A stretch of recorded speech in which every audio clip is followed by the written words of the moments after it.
اش درتو في المدينه ديال اكادير؟ كلاب الضاله ما قدروش يجمعوها، عيب والعار. نسمحوا في المواطنين ديالنا ونشوفوا السياحه ديال المدينه، عيب وعار. كيعضوا الناس، كيديروا الناس، ومع السخونيه مع الاخر الكلب كيجهل. هو راه الرفق بالحيوان راه كاين في الاسلام، ولكن ملي كتوصل فيها للضرر الحياه ديال الانسان راه بيان سور غاليه من كل شيء. فانا مع اي واحد باغي يدير كلب ولا باغي يدير شي حاجه بحال هكا يقاد المسائل ديالها يكون قانوني وما يكونش عنده اشكال. هملته الجامعه الحضريه لمدينه اكادير. هذا الموضوع هذا هو موضوع الكلاب الضاله في المدينه. الكلاب الضاله اللي ولات كتشكل واحد الخطر رديع على الساكنه، ولاو الساكنه كيقولوا ماني مسؤول، يعني شكون المسؤول؟ علاش حنا ما نستحقوش الحمايه حنا كمواطنين؟ اولادنا ولا بناتنا يعيشوا في خطر نوليو نخافوا عليهم. وحاليا دابا جاي التوقيت ديال دابا الصيف راه مشى، جاي التوقيت ديال الصباح اللي كيخرجوا الدراري في الظلام من المدرسه. ودابا الكلاب كثرات. حنا فين غنولوا دابا؟ الا خرج دري صغير غادي يمشي يقرا، غادي كيقرا في المستوى الاول ولا الثاني، وعضو كلب ويمشي ويتوفى لينا ولدنا، هذا كيتسمى ولدنا. يعني الا تعض لك الدري فين غتولي؟ لمن غتشكي؟ الشكايه لمن غترفعها؟ ترفع الشكايه للجماعه الحضريه ولا البلديه؟ ومن العيب والعار انهم يفتخرون بالانجازات اللي داروا. كيقول لك حنا درنا الانجازات في مدينه اكادير. اش درتوا؟ اش من انجازات اللي درتوا؟ هذا الشيء راه هذه مشاريع ملكيه تمت المصادقه عليها من صاحب الجلاله الملك محمد السادس نصره الله، هو اللي عطى هذه المشاريع هذه. اش درتوا في المدينه ديال اكادير؟ كلاب الضاله ما قدروش يجمعوها، عيب والعار، عيب وعار. نسمحوا في المواطنين ديالنا ونشوفوا السياحه ديال المدينه، عيب وعار. الكلاب الضاله اصبحت تدمر، اسطر على هذا الكلام بالخط الاحمر، تدمر حياه المواطنين في مدينه اكادير. ولينا كنخافوا على اولادنا، ولينا كنخافوا نخرجوا في الصباح بكري، ولينا كنخافوا نتعطلوا بالليل. وليتي كتشوف شي حاجه كتجي كتقول ناري كلب جاي ليا، ناري كلب بغى يعضني. الله يجازيكم بخير. هاد الناس اللي كيعطوا لهاد الكلاب هادو خصها ما بقاش يعطوا لهاد الكلاب في الزنقه. هادشي اللي كنشوفوا بزاف، يعني هاد الناس اللي كاينين في الجامعه وهادشي اللي كاين في البلد راه ما مسوقش لهاد الكلاب هادو. هاد الكلاب راه خاصو يجمعهم من الزقه. خاص المدينه تنقى، يعني مدينه راه سياحيه. يعني اللي كنشوفوا هادشي هذا كتجلس دابا انت مع وليداتك في البحر، كتجلس وكتلقى الكلاب كيدوروا بين رجليك. هادشي راه بزاف. حنا كنخافوا على وليداتنا، حنا هاد المدينه هذه خصنا نحافظوا عليها، خاصنا فما كاين هاد الكلاب الضاله خصنا نحيدوهم. هاد الجمعيات اللي كيهضروا راه انتم ما كتخرجوش في 6 ديال الصباح ولا 5 ديال الصباح باش تمشيو تجيبوا القوت ديال اليوم ديالكم، ما تاكلوا لوليداتكم. انتم عندكم جمعيه ولا عندكم مثلا بوست ولا صالير ديالك كتشدوا، كيبان لك كلب كتقول لك هذا وهذا. لا، خص تشوف الناس المعاناه، الناس ديال القرى، طلع لاي توك، طلع لاي المدن، شوف غير الحي المحمدي، شوف الشواطئ المجاوره، هبط للشواطئ المجاوره. لو انك تحطي في هذا الموقف اللي طاحوا فيه هاد الناس ديال الاغروض اللي الان في حاله خطيره في المستشفى، في حاله خطيره، يعني حاله يرثى لها، لما تهضرش غتقول هذا القانون هو اللي خص يدار. يعني هذا القانون هو اللي خص يدار، هو منع الكلاب، منع تربيه الكلاب ومنع الكلاب الضاله في المدينه. راه المدينه تعاني من هذا المشكل ديال الكلاب الضاله، مدينه اكادير كلها راه كيهبطوا الكلاب من الفوق، من الجبال ومن هنا وسميتو. حتى الناس، حتى السياحه، كيفاش غنديروا حنا نشجعوا السياحه في اكادير؟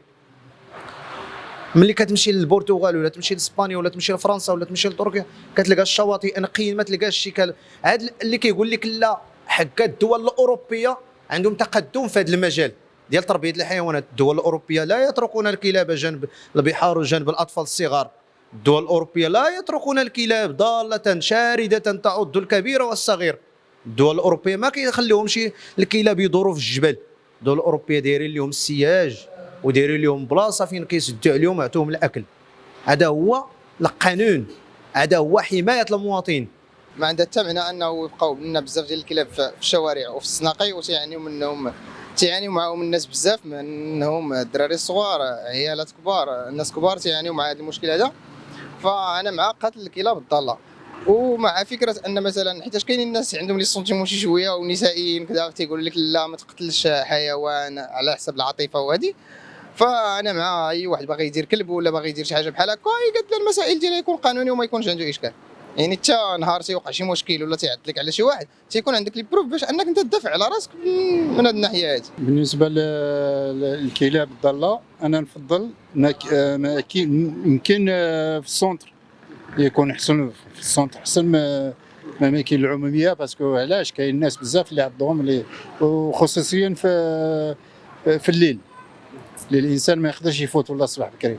من الافضل يديروهم في لي سونتر هكذا، يكونوا تكلفوا بهم الاطباء بالاخر، ما يكونوش ما توصلش الامراض للناس والكلاب في الاحياء وفي الشواطئ كيعضوا الناس، كيديروا الناس.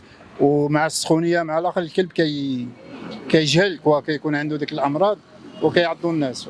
انا نفضل الراي ديالو، كل واحد الراي ديالو، نفضل يديرهم في السونتر. لا انا مع الخيار اللي كيكونوا في الاماكن السونتر.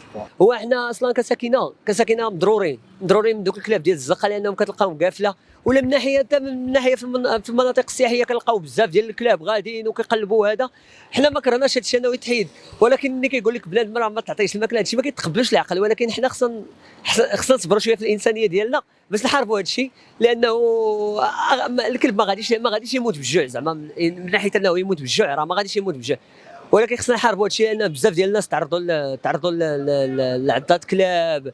الناس ما كينعسوش، كنشوفوهم كيوسخوا لنا المناطق السياحيه. وهذا كنتمناو من الجهات المسؤوله انهم يتخذوا شي قرار اللي هو صائب. وانا مع راحه اوروبا حتى هي، على ما سمعت انا دايره هذا القانون هذا ديال انك توكل الكلب، وهذا دايرين لهم الاماكن ديالهم. وهذا الشيء اللي كان غيضر البلاد راه ما غاديش ناكلوا حتى كلب ما غاديش نشربوا، حيت لانهم كثروا وكنشوفوا بلاد متعرض للعضات. وهذا راه اشكال، هو الرفق بالحيوان راه كاين في الاسلام، ولكن ملي كتوصل فيها للضرر الحياه ديال الانسان راه بيان سور غاليه من كل شيء. ولكن حتى يرحموا من في الارض يرحمكم من في السماء. سمعنا بانهم بناو لهم بلاصه، انهم ياخذوا شي قرار اللي هو عاجل، ونتناو من هذا الخير هذا. الا جيتي بالليل ولا جيتي في واحد الوقيته بالليل 3 الصباح ولا 4 الصباح، كتلقى واحد العدد ديال الكلاب كيدوروا في البركاسات. هادشي راه ماشي معقول. هادشي الله يجازيكم بخير. الوليدات ديالنا الا صيفطيه للمدرسه كتلقى 4 الكلاب ولا 5 الكلاب راه غيتحاموا عليهم. شكون غادي يفك هذا الطفل هذا؟ شكون؟ من غادي نوجهوا هذا المسؤوليه؟ الله يجازيكم بخير. هادشي راه بزاف. اللي لقاو انه كيعطي الكلاب الضاله في الزنقه كيعطيهم ماكله، خاص يطبق عليه القانون، خاص تكون غرامه. الكلاب الضاله لاحظنا مؤخرا ان في شاطئ اغرود مصطفين كانوا جالسين كيتبحروا على راحتهم، جا واحد الكلب ضال تهجم على هاد الاشخاص هادو، وهذا الكلب هذا كان مسعور. هاد الظاهره اللي ولات، يعني الكلاب ولات بزاف في الشواطئ، ولات في الجنبات ديال المدينه، ولات في المدينه ديال اكادير بالخصوص. احنا مقبلين على تظاهرات قويه في المدينه، مقبلين على كاس افريقيا، مقبلين على كاس العالم. في الصباح الباكر كيكونوا الكلاب الضاله. تصور هذيك العامله اللي غادا العمل ديالها، ديك العامله عضها الكلب. وقبل ما تخرجوا ما تنساوش ديروا لايك وتابوناو في لاشين مغرب تايمز.